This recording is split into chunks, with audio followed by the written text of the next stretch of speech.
Eso. Meeting is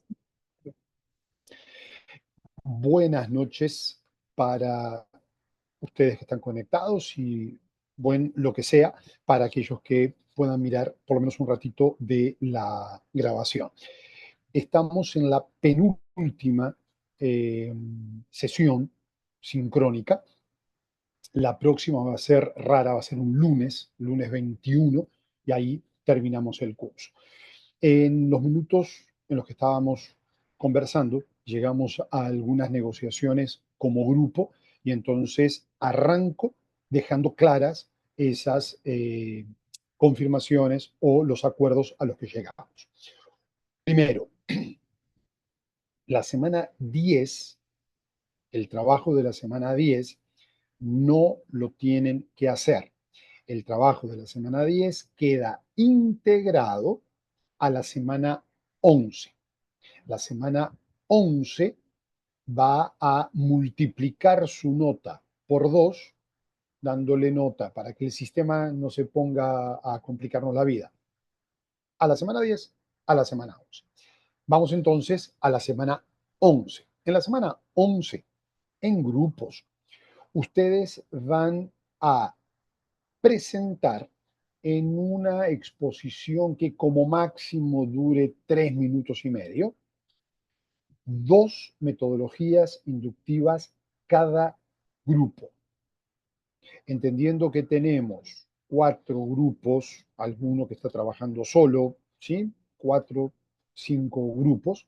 Estamos hablando de un universo, un abanico de 8 a 10 metodologías inductivas diferentes que cada grupo presentará de la manera más creativa que puedan en muy poco tiempo, 3 minutos. ¿Qué es lo que van a presentar en esa metodología? Uno, ¿cuál es el nombre y las características que tiene? Cuando hablamos de características, estamos hablando, vale la redundancia, de caracterización, y eso significa que ustedes van a presentar aquellos elementos de la metodología que la individualizan, que la hacen diferente a todas las otras metodologías. ¿Eso por qué? Uno, las metodologías inductivas comparten mucha información, comparten bases incluso. Solo que en el momento en el cual yo escojo A o escojo B, tienen diferenciaciones, tienen, por así decir, individualizaciones, tienen caracterizaciones. Y eso es donde ustedes van a hacer hincapié en la presentación. Son presentaciones cortas, por favor, con apoyo visual. Eso puede ser una infografía, pueden ser 2 imágenes en PowerPoint, pueden ser un mini Genially, un mini Miro, porque tienen poco tiempo para que todos podamos escuchar todas las presentaciones de todos y además podamos discutir algunas características de las metodologías. Por el otro lado, sería muy interesante que junto con la presentación ustedes consiguieran plantear por lo menos algún ejercicio, no necesariamente hacerlo, pero plantear el ejercicio como para que el resto del grupo que no leyó sobre esa metodología tenga un acercamiento teórico y, por así decirlo, práctico a la metodología. Semana 11 cubre también la semana 10, fecha de entrega la de la semana 10, porque es el 2021, y ustedes lo van a presentar en la clase del 21, que es nuestro último encuentro. Semana 10 no hacen nada, semana 11 cubre para el sistema los dos y además temáticamente las metodologías inductivas, al caracterizarlas, automáticamente ustedes van a notar que están planteadas como un proceso centrado en el estudiante. Entonces, cubrimos los objetivos de aprendizaje también de la semana 10. La semana 12 es la última semana. Ustedes tienen es la última entrega. Ustedes van a tener a partir del 21 hasta el 3 de noviembre, y si a ustedes les parece que las fechas no alcanzan, podemos correrla un poquito más todavía. Eso es cuestión, para no tener problemas con la administración, nos ponemos de acuerdo en eso y yo corro la fecha para no generar ningún tipo de inconvenientes. Pero tendrían, en principio, hasta el 3 de noviembre para entregar. Eso incluye un feriado ahí en el medio. En realidad podría ser 4 para incluir de verdad el feriado del 3. En ese trabajo final, lo que ustedes van a hacer es, retomando todo lo que hemos aprendido a través de la discusión y la reflexión en este curso, en grupos, los mismos grupos con los que trabajaron la semana 11, los mismos grupos que vienen trabajando desde el principio, los mismos grupos que se formaron ahora último, en grupos. Si alguno necesita hacerlo en forma individual, lo hace, no hay problema. Van a presentar un material, una infografía, un video, un pod, un material, pero que sea un material muy fácil de entender. Eso significa que el texto académico queda un poquito fuera de esa definición. Estoy pensando en un folleto, estoy pensando en, en un folder, estoy pensando en un mini video, estoy pensando... Ustedes van a usar una manera de transmitirle a aquel colega de colegio, de universidad, de escuela, de pueblo, que no hizo el curso con nosotros, cuáles fueron los elementos que a ustedes como grupo o como individuo más importancia o le generó más reflexión y se transformó o se transformaron en los elementos de mayor importancia de lo que hemos discutido en estas semanas. Cada grupo es absolutamente autónomo para elegir los elementos sobre los cuales va a trabajar y elegir la forma en que van a transmitir. Cada grupo puede hacer lo que quiera sin ningún tipo de limitación. La limitación es en el principio del pedido de trabajo.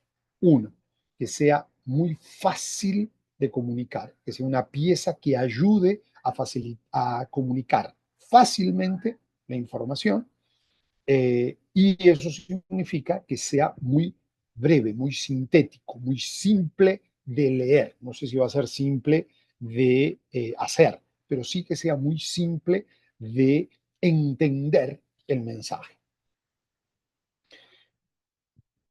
De esa manera, semana 10 fuera, semana 11 grupal sobre metodologías. Ahora vamos a trabajar en esa división de los grupos y de los temas. Y eh, semana 12, en grupo de nuevo, hacen una síntesis de priorizando los elementos que más importancia han ganado en la concepción educativa que ustedes a partir de este curso, dentro de la metodología, de la maestría, eh, tienen. Antes de entrar en la discusión específica de los temas de la semana 11, pregunta, ¿eso que acabo de decir que quedó grabado refleja los acuerdos a los que llegamos como grupo? ¿Correcto? Ya, Carlos me dice que sí. ¿Alguien más que confirme con Carlos? Perfecto, gracias Juliana, estamos. Karen también, gracias. Entonces, con ese panorama, ahora tenemos que preocuparnos por la semana 11. Entonces, en la semana 11, yo les voy a dar ahora en el chat una lista de metodologías inductivas. Después que le dé la lista, voy a hacer 2 comentarios relacionados con eso. Eso significa que ustedes ya están con los celulares y los grupos de WhatsApp con los que van a trabajar prontos porque van a tener que decidir qué metodologías cada grupo va a presentar. ¿Ok? Entonces, yo voy a poner acá las palabras clave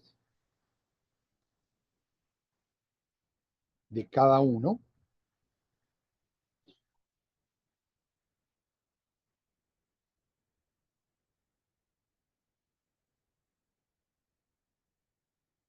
Eh, estoy con esos, entonces, bien. Acá estoy llevando 1, 2, 3, 4, 5, 6, 7, 8. Estoy haciendo memoria de cuáles podrían ser las metodologías que más útiles podrían ser en los diferentes contextos. Eh,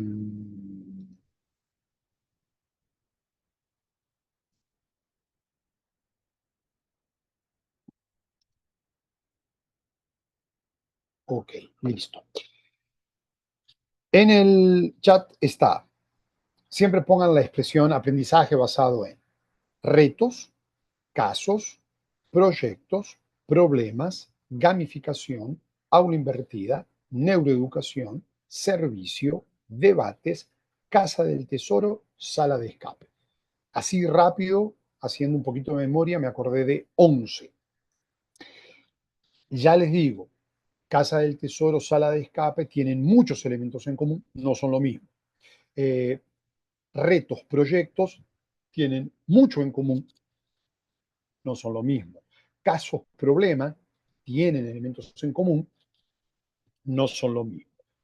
Todas estas metodologías van a tener algunos pilares, palabrita que ustedes ya manejan junto conmigo, y esos pilares que comparten, por más que cuando vayan a internet y busquen y analicen, van a aparecer algunos de ellos como si fuesen metodologías inductivas, no lo son. Ejemplo de esto, trabajo colaborativo. El trabajo colaborativo no es una metodología inductiva, es una práctica que todas las metodologías inductivas exigen. Entonces, si yo debo caracterizar y digo proyecto no es lo mismo que caso por esto, por esto y por esto, el trabajo colaborativo no puede ser una metodología porque es una actividad, un estilo, una propuesta que comparten todas. Todas las metodologías inductivas tendrán un momento de trabajo colaborativo. ¿Ok? Lo mismo cuando ustedes lean y encuentren que van a hablar de aprendizaje por competencias. Todas las metodologías inductivas trabajan sobre competencias. ¿Por qué? Porque ninguna de las metodologías inductivas va a proponer un proceso enseñanza, aprendizaje, evaluación atomizado que no trabaje sobre competencia, de hacer competente, no competitivo, competente a mi alumno. ¿Correcto?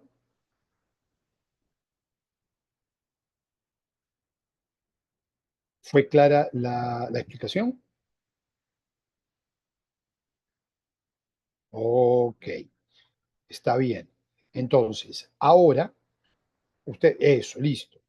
Ya Meiser y Adriana pegaron el grito, eso es rapidez. Entonces, esas dos que Meiser y Adriana marcaron son de ellas. Lo que les quedó, les quedó. Apúrense porque van a terminar complicados. Repito una vez más, los que están trabajando en grupo, trabajen en grupo. Me parece que es una linda actividad para hacer en grupo, pero también respeto tiempos, relaciones y demás, y alguno me va a decir, no, Milton, prefiero solo, hágale, no pasa absolutamente nada. Dos metodologías para trabajar. Ahí está. Problemas y servicio, luz, el grupo de luz. Espero de todo corazón que Luz y Andrea estén trabajando juntas, porque si no vamos a tener un grave problema. Ok, listo, perfecto. Entonces, eh, bien, Karen, bien, hablo invertir de retos. Si yo trabajara en grupos, esas dos, yo las elegía. Bien. Karen, ¿vos vas a trabajar sola? Sí, profe. Ok, listo. Entonces, necesito que los otros grupos o los otros colegas se vayan sumando. Tenemos un grupo de 4, no pasa absolutamente nada y hay. Si justo yo estoy solo y lo que me ofrece Nepajuca, casos y proyectos, nadie se había metido ahí, entonces venimos bien. Hablo invertida retos, ok, casos, proyectos. Gente, si alguno está solo, los temas que Karen planteó le parecen interesantes y negocia con Karen, yo no tengo ningún problema que el día, retos ya está, retos lo tiene Karen a José, retos ya está, aula invertida, opa, sí, retos y aula invertida ya están. Eso lo agarró Karen. Repito, si alguien se interesa en esas metodologías, negocia con Karen y pueden hacer en grupo, el lunes 21, cuando nos veamos, Karen me dice, profe, trabajé con fulano y para mí está todo perfecto. ¿Ok? No, acá no es que Karen dijo, yo trabajo sola y entonces se tiene que mantener por más que pueda negociar con alguien esa entrega. ¿Ok? Ahí está. Gracias, Karen.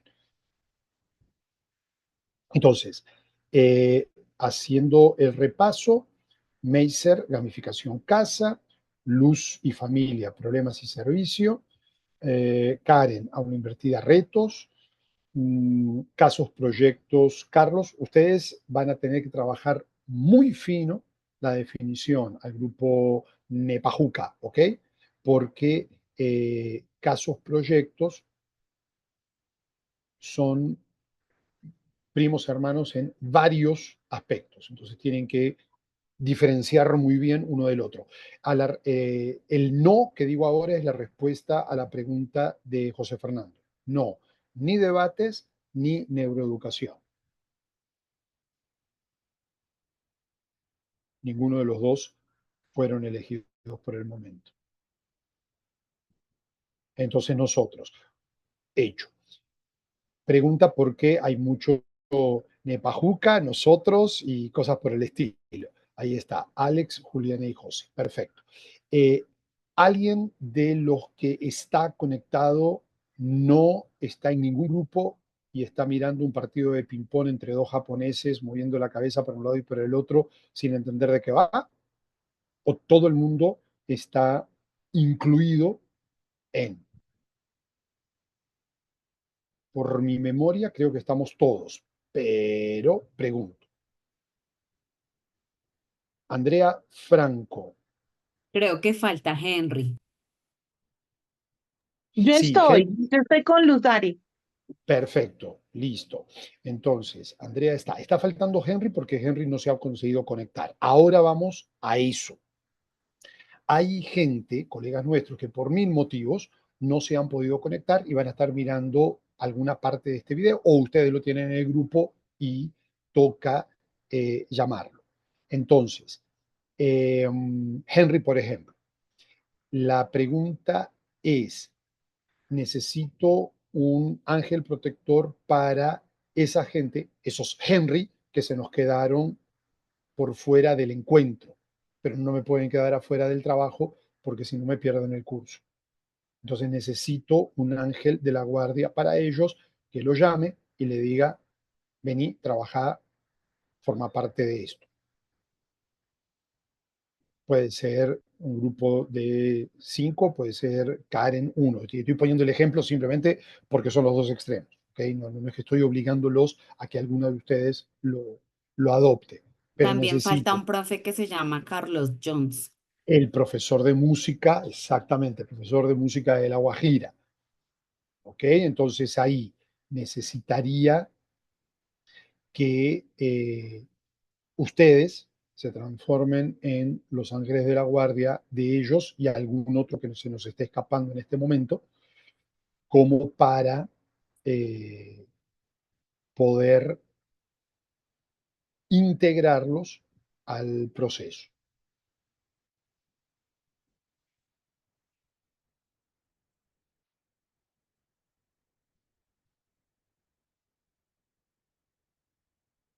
Alguien,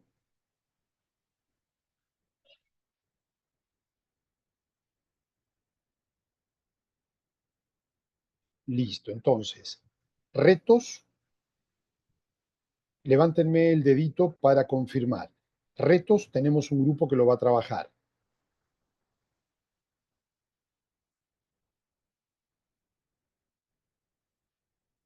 Sí, Karen.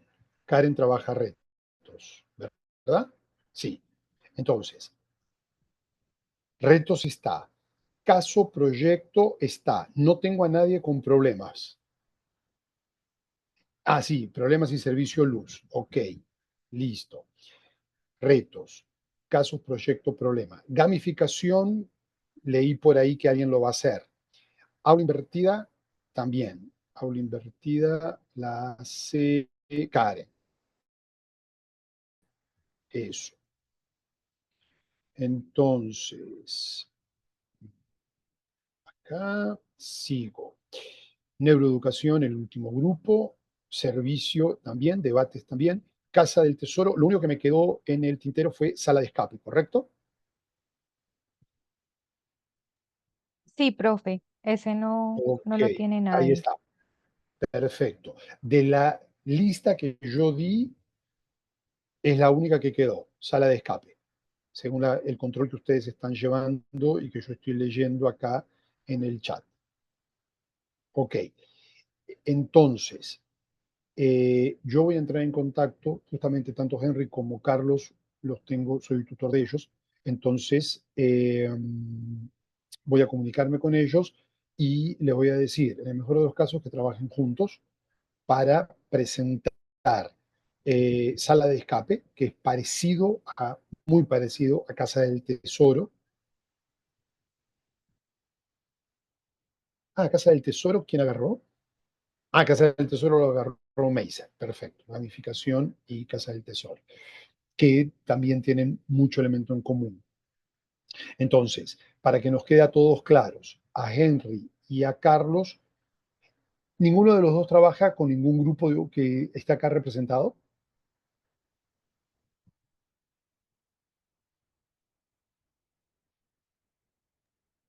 ¿Cómo, Ok, profe? ¿Cuál es su listo. pregunta?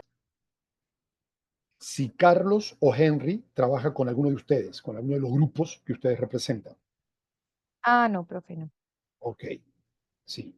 Entonces, yo voy a entrar en contacto con ellos y les voy a decir que para el 21, o juntos o por separado, ellos van a presentar dos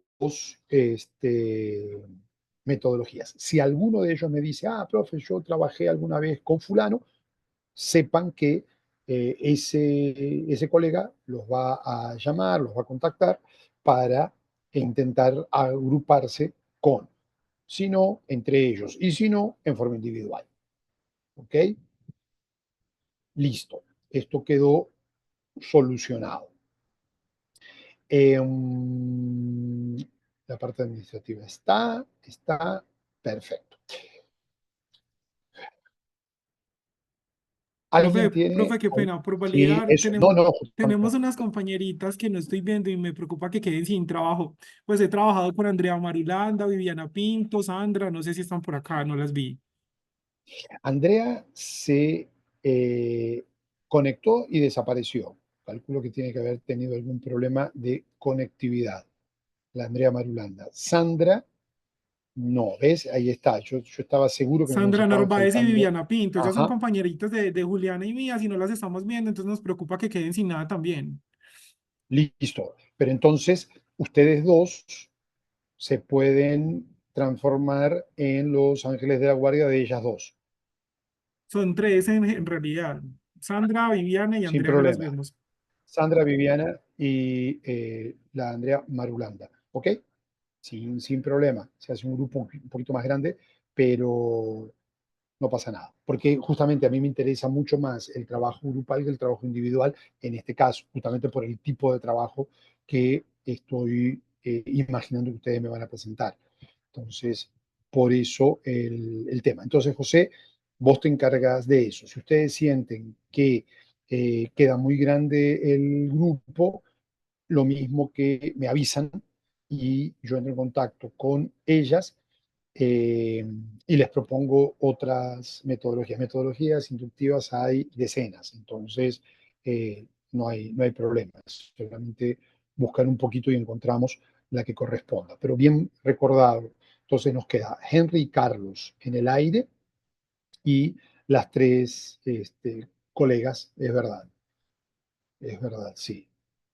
Porque a Andrea llegó, saludó y se desconectó. Entonces calculo que debe haber tenido algún problema de conectividad. Hecho. ¿Alguien más se acuerda de alguien que nos esté faltando?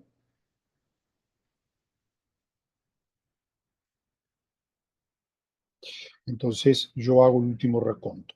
José Fernando está. Nelson Javier. Ahí hay un colega. Ahí está, Nelson Castellanos. Está. Nelson, ¿vos con quién vas a trabajar? Aló, aló, sí. ¿Me escuchan? Aló, aló.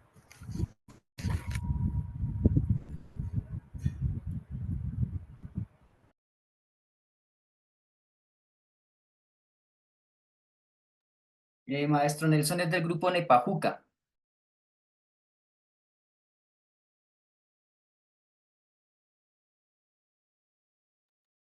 No se le escucha, profe.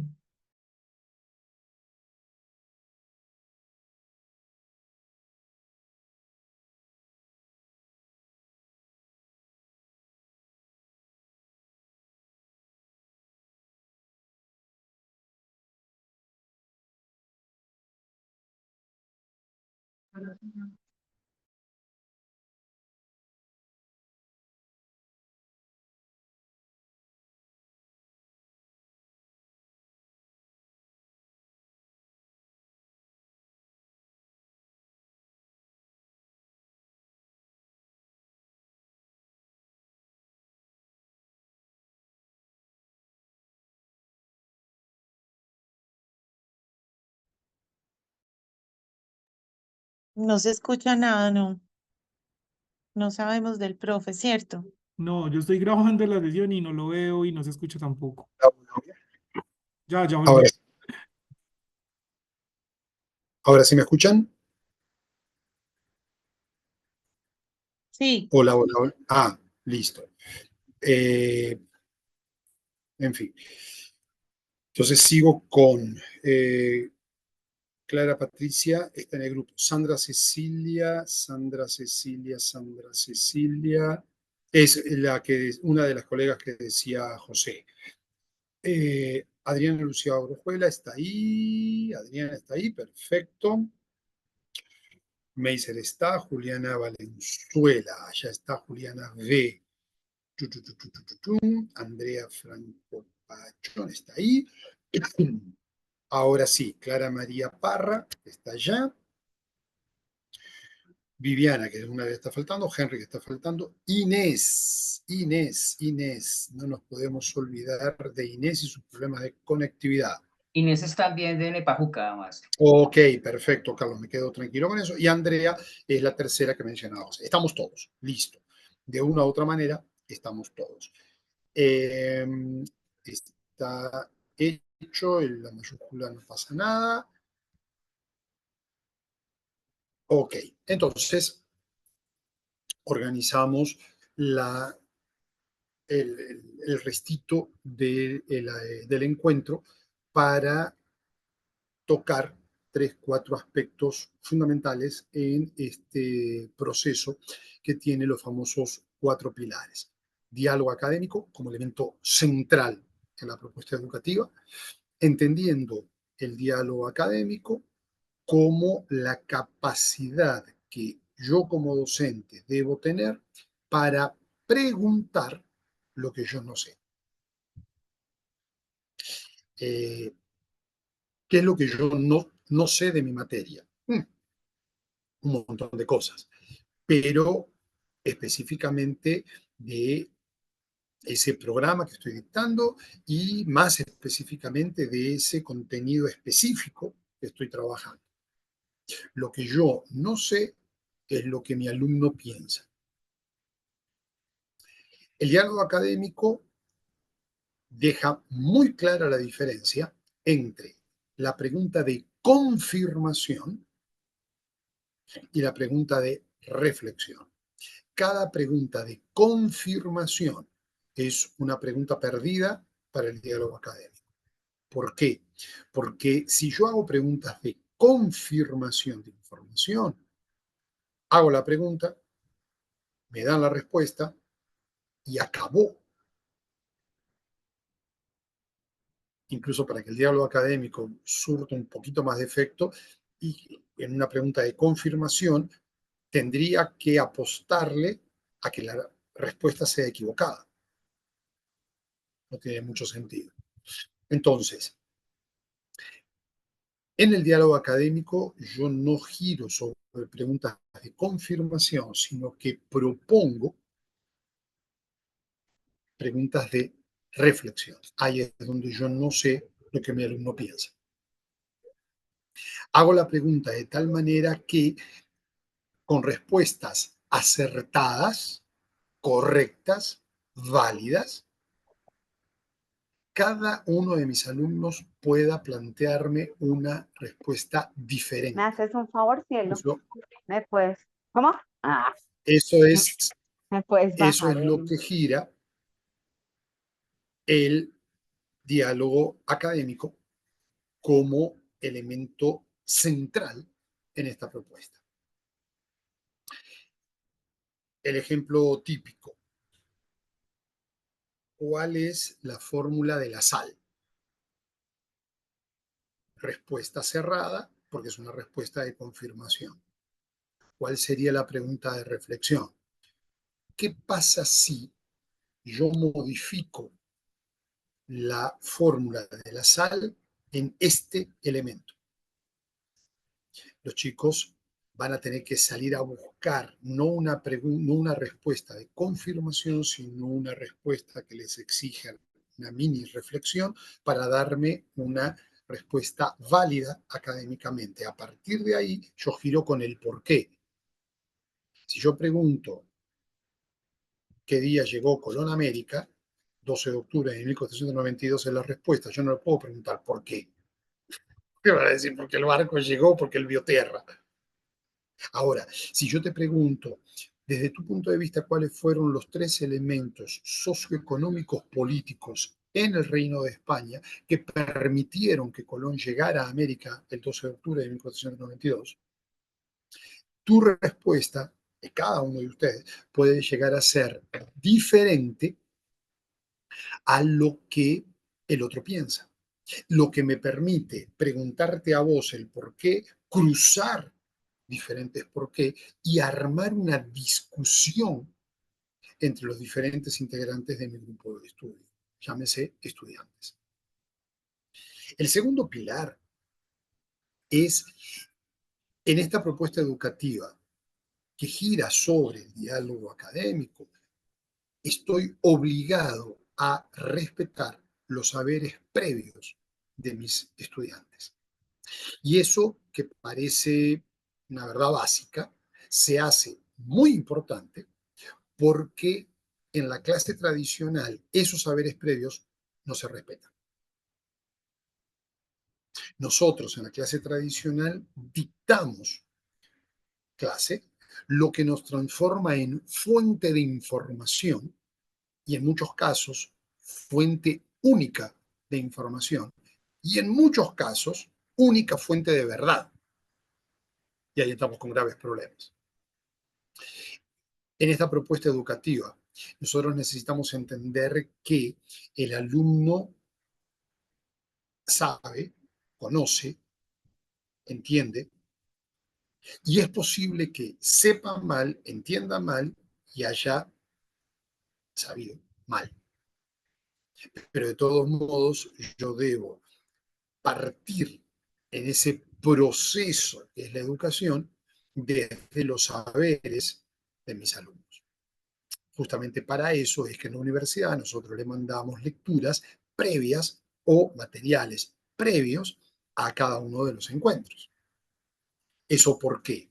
Por la sencilla razón que nosotros necesitamos que nuestro alumno llegue al encuentro con algunos conceptos previamente establecidos. Eso el aula invertida lo lleva al extremo, pero en cualquier metodología inductiva nosotros no vamos a dictar clase, sino que vamos a proponer situaciones de aprendizaje que mi alumno va a desarrollar desde sus saberes previos. Eso nos ahorra tiempo y al mismo tiempo nos ofrece la posibilidad de, frente a un elemento aprendido y que me demuestran ese aprendizaje, yo pueda profundizar sobre ese conocimiento. En esa línea de razonamiento es cuando mi clase deja de ser un momento en el cual yo dicto, yo marco límites del aprendizaje y se transforma en ese espacio en el que, con diálogo académico, yo puedo profundizar conocimientos. Y eso sirve para el preescolar hasta la sub plus ultra especialización en lo que sea que ustedes estén haciendo. ¿Por qué? Porque yo primero, antes de proponer aprendizaje, busco saberes previos de mis alumnos. A partir de ahí construyo. Tercer pilar. Tengo que entender la educación como un proceso. Eso significa que necesariamente va a haber elementos que yo debo trabajar con mi alumno antes de otros. Esto es la construcción de una casa, de un edificio. Yo no puedo comenzar por el techo. Necesariamente voy a tener que ir a las bases. Académicamente, uno de los problemas que tenemos es que con programas tan extensos, absurdamente extensos, como los que en muchas facultades, universidades, colegios, instituciones proponen, los profesores de las series anteriores a las nuestras no alcanzan a cubrir. Este es el gran problema en muchísimas universidades. No se alcanza a cubrir toda la información propuesta en un programa. Punto número 1. El programa está mal estructurado.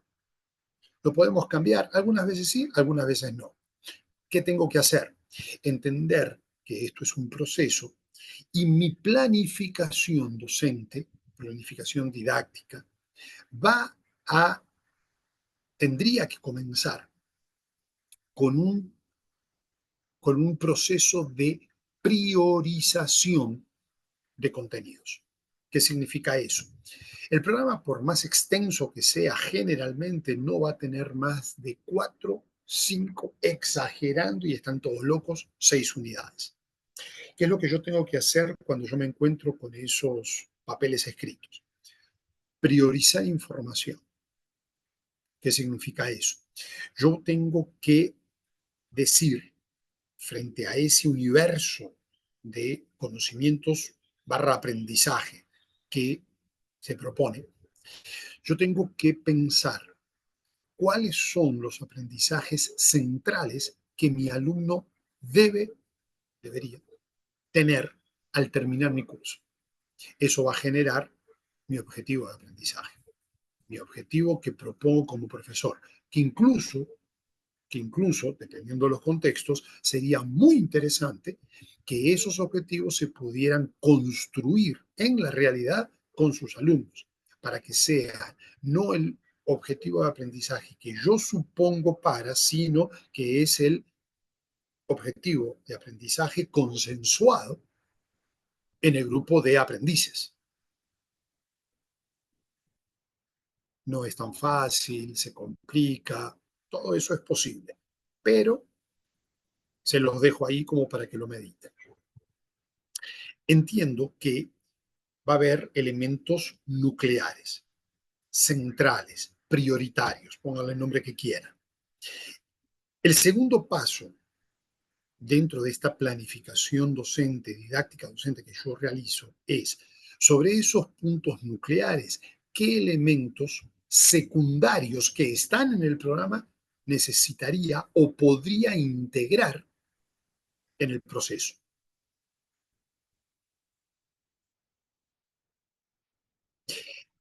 Y finalmente, qué elementos terciarios también podría integrar.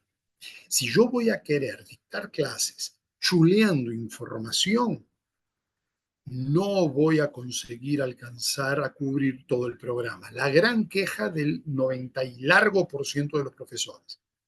Si ustedes hacen esto que les estoy diciendo y dicen de todo este universo, los 4 elementos centrales son este y este, ustedes acaban de reducir el programa de 40 temas a 4 temas centrales, a 4 ejes. Tienen en el promedio de las universidades colombianas 16 semanas para trabajar 4 ejes. Eso significa que cada uno de esos ejes deja de tener 30 minutos como tema y se transforma en un elemento que va a tener 4 semanas para profundizar. ¿Se dan cuenta cómo cambia la situación? Yo tengo 4 semanas para trabajar el primer eje central de mi programa. Y tengo alrededor de ese eje una X cantidad de aspectos que son secundarios. Esos elementos secundarios que yo hago girar sobre el elemento nuclear no se pueden transformar en clase magistral. Esos elementos que yo llamo secundarios, yo los tengo que intentar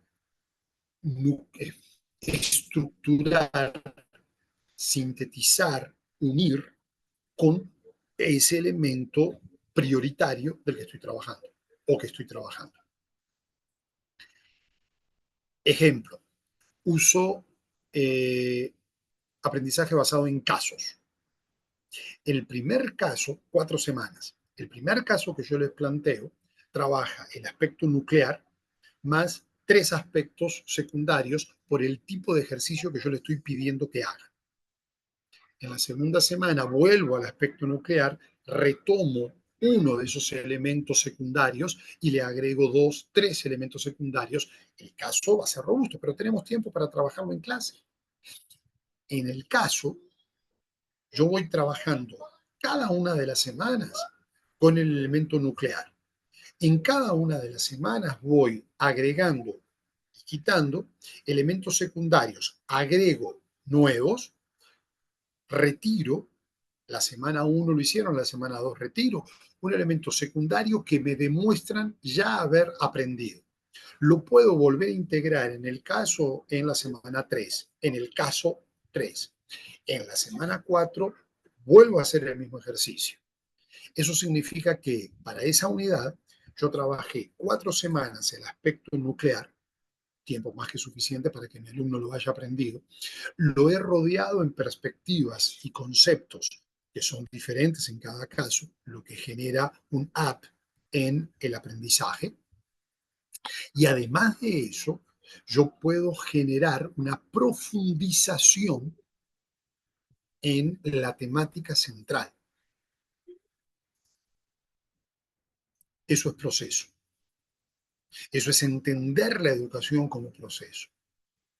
Yo no puedo aceptar que la educación sea momentos, y eso fundamentalmente está relacionado con nuestro concepto de evaluación. Yo debo acompañar a mi alumno y en ese acompañamiento voy a tener toda la estructura evaluativa integrada a la metodología utilizada. Finalmente, esta propuesta educativa que tiene como pilares el diálogo académico, el respeto por los saberes previos, entender la educación como un proceso, necesariamente, y no en el discurso, sino en la práctica, va a estar centrada en el alumno. ¿Por qué? Porque yo ya no soy generador de información y mucho menos transmisor de información, sino que yo soy quien administra situaciones de aprendizaje en los cuales mi alumno aprende, él ejerce la función central de preguntar y yo soy el generador de preguntas, yo soy el generador de un ambiente de preguntas. Paulo Freire. Estábamos acostumbrados a una pedagogía de la respuesta. No, tenemos que saltar a una pedagogía de la pregunta. ¿Por qué? Porque nosotros respondemos cosas que los alumnos no nos preguntaron. Ahí empezamos a tener un grave problema de comunicación real. Por el contrario, si yo voy a ser un generador de espacios de preguntas de mis alumnos, eso traerá como consecuencia que mi alumno sea realmente el centro del proceso. Yo como docente propongo. Si es necesario, explico, no expongo. Mi alumno, con sus saberes previos, se enfrenta a situaciones de aprendizaje que yo voy a acompañar. Vuelvo al ejemplo de los casos. No solamente les muestro el proceso, sino que en el primer caso casi que lo hago paso a paso con ellos. En el segundo los acompaño hasta cierto punto, en el tercero los acompaño un poco menos y en el cuarto los dejo solos. Ellos son el centro real del proceso. Básicamente esos 4 pilares son lo que ustedes tienen para leer y para profundizar y para mirar y para ver que sí, que no, cómo lo analizan, cómo lo ven en la semana 9 y 10. La semana 9 ya varios entregaron, la semana 10 entregó solamente Viviana. Recuerdan, la semana 10 queda fuera de entregas porque se integra a la semana 11. En la semana 11 ustedes van a plantear las metodologías inductivas que ya hemos definido en el grupo o internamente. Preguntas, comentarios. La primera pregunta la hago yo. ¿Fue claro mi punto? La presentación que les hice es una síntesis de lo que ustedes van a ver semana 9, que ya están trabajando, que ya están terminando de trabajar, semana 10. Sí, Carlos lo entendió. ¿A alguien le genera alguna pregunta? Karen. Profe, pues a mí me pareció muy interesante este tema, la verdad. Pues aprendí mucho y ya lo apliqué, pero he tenido ciertos problemas también, entonces quería comentarte eso. Dale. Porque, bueno, digamos que mis alumnos estaban acostumbrados a que yo les preparara las super presentaciones y todo como molidito, ¿no? Entonces yo me esforzaba y toda la cosa, y a veces no me ponían atención, sí, porque sabían como que igual yo les iba a explicar luego si no entendían, ¿no? Entonces, decidí como aplicarlo la metodología de habla invertida. Entonces decidí como seleccionar unos textos pues muy pertinentes de acuerdo al tema que estamos viendo, que tiene que ver con autoría. Entonces se los envié y resulta que ellos casi no leen. Entonces no sé, porque yo les dije, bueno, vamos a hablar de estos textos la próxima clase. Es más, les dije, bueno, ustedes como no me ponen atención, entonces ustedes van a hacer la clase la próxima vez. Entonces van a leer estos textos y los vamos a comentar la próxima clase. Entonces, pero pues es que yo no sé si a mis otros compañeros les pasa, pero ahora, no sé, a los muchachos no les gusta casi leer. Entonces, no sé, porque yo pensaba la siguiente clase como, digamos, hacerlo alguna evaluación, pero no sé si sea muy coercitivo, ¿no? Porque me gustaría que fuera más autónomo, lo de que ellos pudieran participar y hablar y como desarrollar ese pensamiento crítico. Pero entonces no Ok, sé ahí qué ya, consejo me podrías dar. muchos. El primero es no desistir. El segundo, fundamental, entender que tus chicos vienen con una tradición de décadas haciendo lo mismo. Entonces, tu cambio es para ellos un momento de crisis. Ahora, que sea momento de crisis no significa que yo tengo que desistir porque va a generar crisis, si no, nunca cambiaríamos nada. ¿Qué hacer? En la próxima clase, volvés a apostar a la misma metodología o la invertida. No le des solamente textos, dale textos, videos y audios, dale una infografía. Y cuando lleguen, vos no expliques, porque si no, ellos nunca van a leer. ¿Por qué? Porque mamá Karen me soluciona el problema, me lo explica, me lo mastica, me hace la super presentación, y entonces ¿para qué voy a leer? Por el contrario, cuando llegues, sin necesidad que sea coercitivo, sin necesidad que tenga una nota, ni como premio ni como castigo, pero ponerlos en una situación de aprendizaje donde ellos, en grupo, en parejas, en forma individual, tengan que aplicar la información que tendrían que haber leído a una actividad.